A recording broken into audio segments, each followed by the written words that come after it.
Friends, আমার ইট and ডাইন চ্যানেলে আপনাদের সকলকে স্বাগত জানাই। আজ তৈরি করছি নতুন আলুর দম। তার জন্য এখানে প্রথমেই আলুগুলোকে সেদ্ধ করে খোসা ছাড়িয়ে নিয়েছি। তারপরে এখানে আদা, টমেটো ও কাঁচা লঙ্কা বেটে নিয়েছি।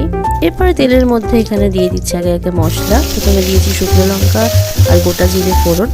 তার মধ্যে ওই যে পেস্টটা বানিয়েছিলাম আদা, কাঁচা লঙ্কা, টমেটো, সেটা দিয়ে দিলাম। এবারে একে একে জিরে গুঁড়ো আর ধনে গুঁড়ো অ্যাড করে দিলাম এর মধ্যে, আর দিয়ে দিলাম হলুদ। দিয়ে দিচ্ছি সামান্য লবণ। লবণ আপনারা পরিমাণ মতো দেবেন, যেটুকু দরকার। আমি এখানে 2 চামচ মতো লবণ অ্যাড করলাম। এবারে সমস্ত মশলাটাকে ভালো করে নেড়ে চেড়ে কষিয়ে নেওয়ার পালা। যতক্ষণ না পর্যন্ত মশলা থেকে তেল বেরোচ্ছে ততক্ষণ পর্যন্ত এইভাবেই কিন্তু নেড়ে চেড়ে কষিয়ে দিচ্ছি। দেখুন তেল ছেড়ে দিয়েছে মশলা থেকে। দিয়ে দিলাম 2টো কাঁচা লঙ্কা। এবারে সেদ্ধ আলুগুলোকে এখানে দিয়ে ভালো করে মিশিয়ে কষিয়ে নেব। আলুগুলোকে ভালো করে কষিয়ে নেওয়া হচ্ছে যাতে মশলার স্বাদ এই আলুগুলোর মধ্যে ঢুকে যায়।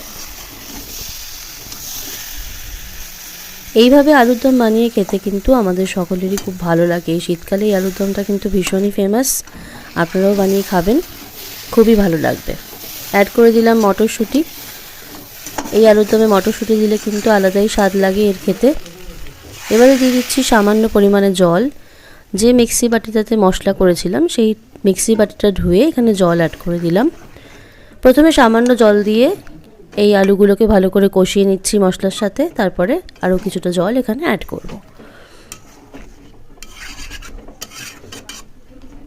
এবারে আরও খানিকটা জল এখানে অ্যাড করে দিয়েছি। খুব বেশি জল কিন্তু এখানে দেওয়ার দরকার নেই, কারণ এটা একটু মাখা মাখা গ্রেভি হবে। এবারে এটা ফুটে উঠেছে প্রায়। সামান্য চিনি ছড়িয়ে দেবো এবারে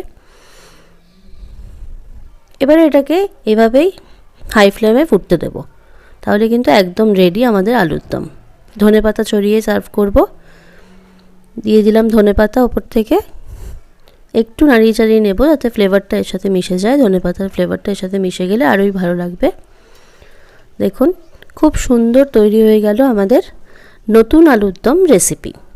আশা করছি এই রেসিপিটি আপনাদের ভালো লাগবে। ভালো লাগলে অবশ্যই আমার চ্যানেলটিকে লাইক, শেয়ার, সাবস্ক্রাইব করতে কিন্তু ভুলবেন না। নিত্য নতুন রেসিপি পাওয়ার জন্য অবশ্যই জুড়ে থাকুন আমাদের চ্যানেল ইট অ্যান্ড ডাইনের সাথে। সামনেই নিউ ইয়ার আসছে, এর জন্য আরও নতুন নতুন রেসিপি আসছে আমার চ্যানেলে, তাই অবশ্যই সাথে থাকবেন, পাশে থাকবেন। ধন্যবাদ।